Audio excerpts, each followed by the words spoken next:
Quanto mais imaterial é um bem, mais perdurável e mais compartilhável ele é, justamente porque não possui os limites contingenciadores da matéria. Assim ocorre com a obra dos principais filósofos da história, que chegaram a verdades que atravessam o tempo com um influxo benévolo sobre as almas que se põem a estudar com afinco e amor a sua doutrina. Esse é o caso particular de Santo Tomás de Aquino, cuja elevação da obra realmente é extraordinária, e dada essa elevação, iniciamos este mini curso Ascese e Filosofia à Luz do Tomismo, remetendo-nos a um breve comentário feito por Santo Tomás ao versículo 13 do Salmo 103, comentário que serviu de mote para a sua primeira aula como mestre em Sacra Página, ou seja, como especialista em Sagrada Escritura, de acordo com estudos mais recentes, por volta do ano de 1256. O versículo é o seguinte: Rigas montes de superioribus suis, de fructum operum tuorum saciabitur terra.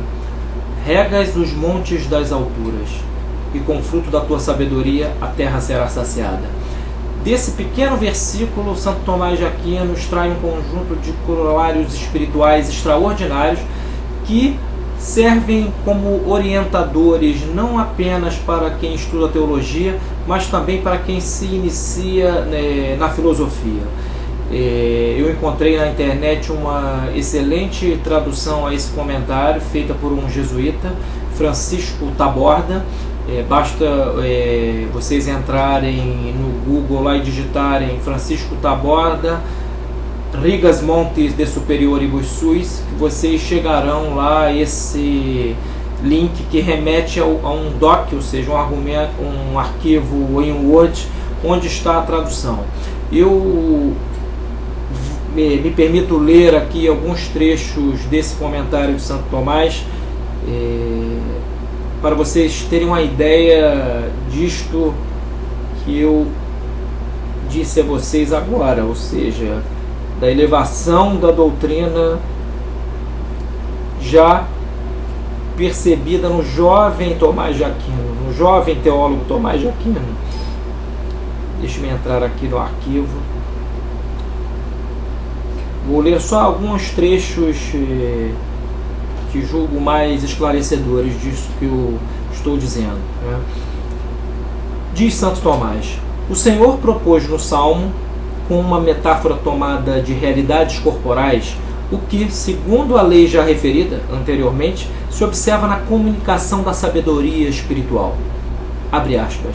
Aquele que, de suas altas moradas, irriga os montes. Fecha aspas. Vemos por experiência que das altas moradas das nuvens fluem as chuvas. Irrigados por elas, os montes deixam sair de si os rios. Saciada por eles, a terra é fecundada. Semelhantemente, das altas moradas da sabedoria divina são irrigadas as mentes dos doutores, significados aqui pelos montes. Por seu ministério, a luz da sabedoria divina chega à mente dos ouvintes. Podemos considerar, pois, 4 aspectos no versículo proposto. Primeiro, a sublimidade da doutrina espiritual. Segundo, a dignidade dos doutores que a ensinam. Terceiro, a condição dos ouvintes. E quarto, o processo como se comunica essa doutrina. A sublimidade é indicada pela expressão de suas altas moradas, ou, segundo a glosa, dos mais altos arcanos. A Sagrada Doutrina é, pois, sublime por 3 motivos. Primeiro, por sua origem. Ela é a sabedoria descrita como vinda do alto em Tiago 3, versículo 17. Abre aspas. A sabedoria que vem do alto é, antes de tudo, pura. Depois, pacífica, indulgente, conciliadora, cheia de misericórdia e de bons frutos, isenta de parcialidade e de hipocrisia. Vou pular aqui. Segundo, pela transcendência do conteúdo. Pois há alturas da divina sabedoria que todos atingem, embora imperfeitamente. Porque, abre aspas, O conhecimento da existência de Deus é por natureza interno a todos, como diz São João Damasceno em De Fide Ortodoxa. Outras, porém, são as alturas mais excelsas, a que só o talento dos sábios chega. Outras, porém, são as alturas mais excelsas de todas e que transcendem toda a razão humana. A respeito delas, lemos em Jó, abre aspas, a sabedoria está oculta. Ou no Salmo 17, das trevas ele fez seu esconderijo. Aqui vemos Santo Tomás dar prosseguimento a um procedimento análogo ao que ele faz ao expor na Suma Teológica o conceito de evidência.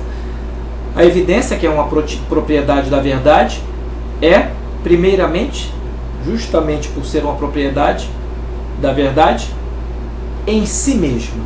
A verdade, que é um transcendental do ser, é por si evidente, mas não como há graus de verdade e a verdade é de per si inesgotável. Essa evidência Santo Tomás a dividiu em quad si, ou seja, em si mesma, e quad nos, ou seja, para nós. Em si mesma é a verdade, por exemplo, da existência de Deus. A proposição Deus é evidente por si mesma, mas não é evidente para nós. Esta é uma tese defendida logo no início da Suma Teológica, segundo a qual Santo Tomás contraria uma longa tradição de teólogos, para os quais, teólogos que seguiram a Santo Anselmo em seu famoso argumento ontológico, para os quais a existência de Deus era absolutamente evidente. Só o nécio poderia dizer em seu coração, não há Deus. Santo Tomás faz essa fina distinção semelhante à que faz no Salmo, ao dizer que a sabedoria divina é, num grau mais raso, vamos dizer assim, acessível a todos, como no caso da existência de Deus. Essa é uma tese que não cabe aqui destrinçar para não perdermos o fio da meada, mas é uma tese de Santo Tomás que dá por pressuposto que todos nós, consciente ou inconscientemente, tendemos a Deus e temos um certo conhecimento difuso da sua existência. Um segundo patamar está a sabedoria, que é acessível apenas para os sábios. E aqui remeto-nos ao que Santo Tomás diz sobre a evidência, ao frisar que há um tipo de evidência que o é somente para os sábios em determinada matéria. Quod sapientes tantum. Como, por exemplo, as verdades da metafísica, as verdades matemáticas e outras abstrações que só chegam os conhecedores em determinada matéria. Há, além dessas duas evidências, uma evidência, ou melhor dizendo, há no Salmo, além dessa sabedoria que é acessível aos sábios que estudam, que são preparados pelo próprio Deus para tanto, um tipo de sabedoria que transcende a toda a razão humana, e esta é a sabedoria da própria Sagrada Escritura, que foi revelada por Deus por intermédio dos profetas. E aqui remeto-nos à tese de Santo Tomás neste comentário, segundo a qual, seguindo ao pseudo Dionísio Areopagita em sua hierarquia celeste, a sabedoria divina dispôs as coisas de maneira tal que Deus se serve de uns como intermediários para passar a sua sabedoria para os demais, que, vamos dizer assim, foram menos agraciados, foram agraciados com menos luzes intelectivas para tanto.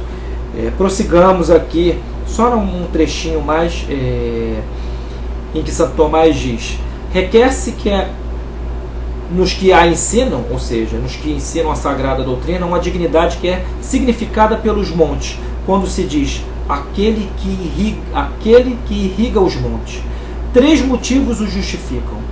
Primeiro, por causa da sublimidade / altitude dos montes, pois estão elevados da terra e próximos ao céu.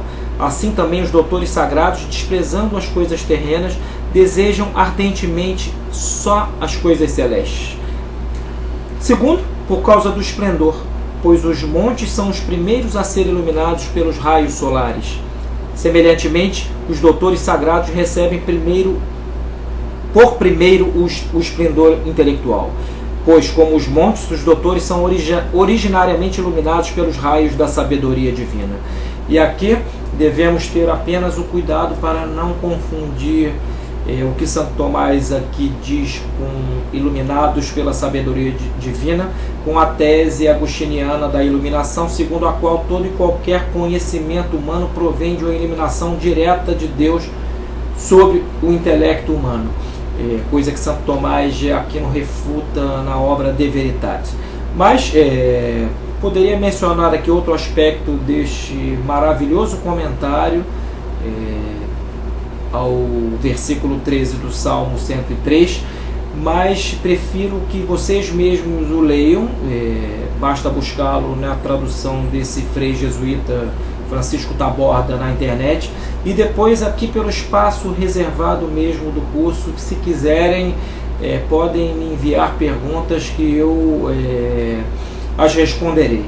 Só quis trazer à luz aqui este comentário porque na verdade ele serve para o conhecimento filosófico também, porque estamos aqui dando por pressuposto que o conhecimento filosófico ele também exige uma elevação da doutrina, ele pressupõe, melhor dizendo, uma elevação da doutrina, exige uma dignidade daqueles que se põem a ensinar a doutrina, seja de que perspectiva for, e também pressupõe uma terra a ser fecundada, ou seja, as almas de discípulos que, tendo o mestre como instrumento, se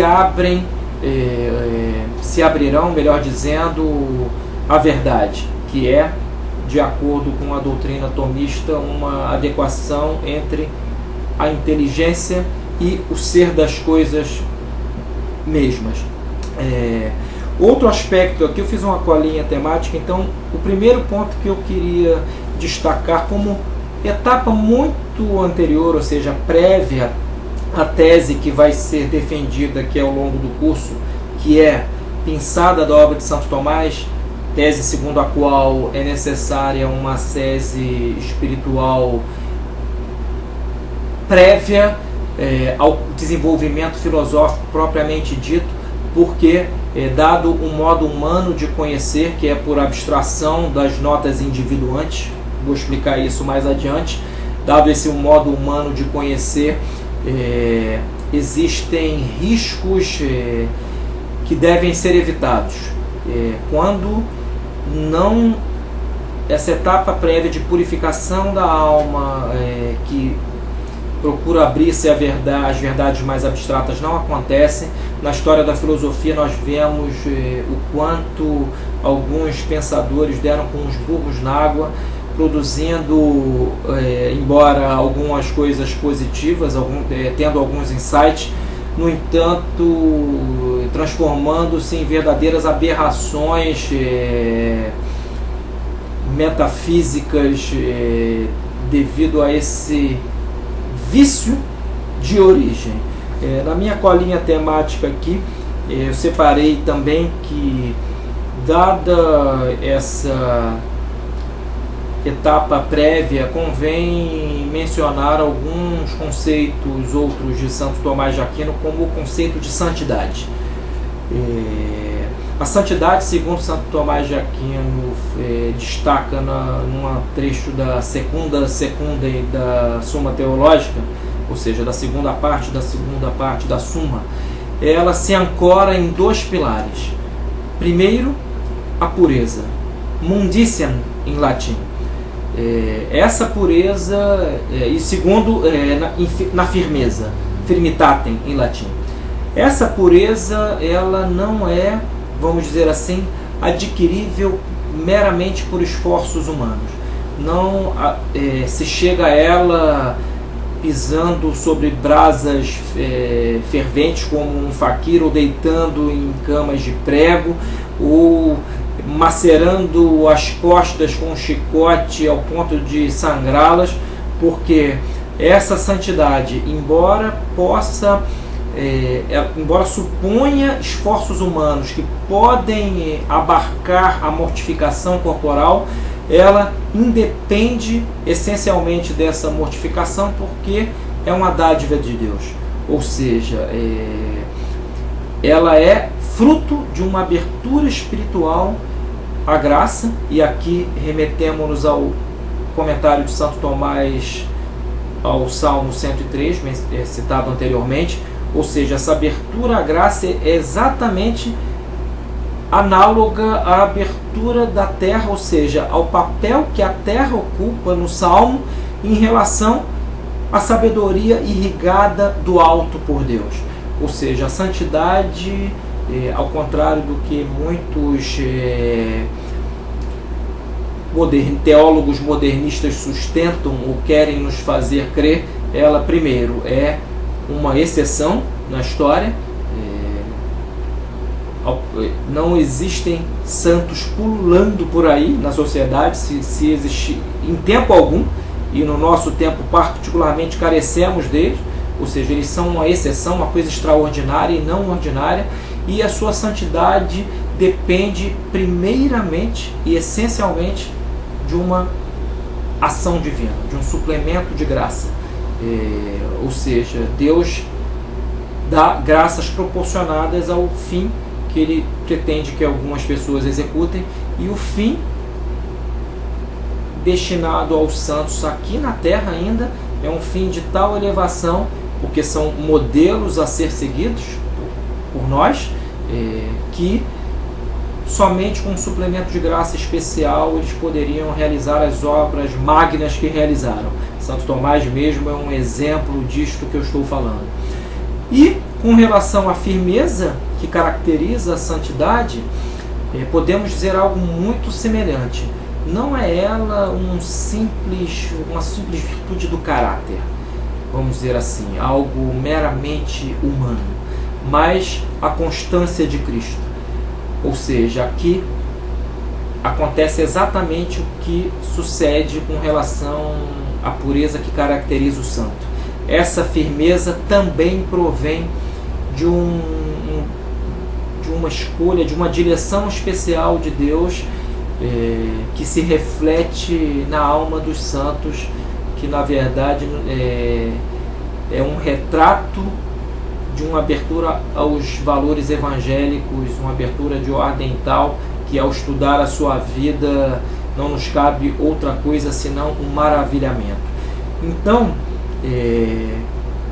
esta santidade, repito, não é fruto da ascese de que vamos falar nesse curso, mas quis fazer referência a ela porque o fim último do homem, essa é uma outra tese de Santo Tomás de Aquino que está pressuposta em toda a sua doutrina, é Deus mesmo, e portanto a visão beatífica da sua essência é um fim querido por Deus para todos os homens, querido por Deus com vontade antecedente. Não cabe explicar aqui esse conceito teológico, mas basta-nos por hora simplesmente marcar que esse fim último, dada a sua elevação, ele requer uma purificação das potências, tanto quanto possível nesta vida e de maneira perfeita noutra vida. E portanto, embora seja algo distinto da pureza que se pode chegar pela via ascética, pureza é essa que nós escolhemos aqui ao defender a tese de que a via purgativa, como primeiro passo de purificação dos sentidos, ao modo análogo ao que defende São João da Cruz em sua noite escura, na subida do Monte Carmelo, ela é necessária não só para a união mística com Deus, a união propriamente mística, mas também para a elevação do intelecto e da vontade em vista dos bens próprios a que tendem, ou seja, a verdade e o bem.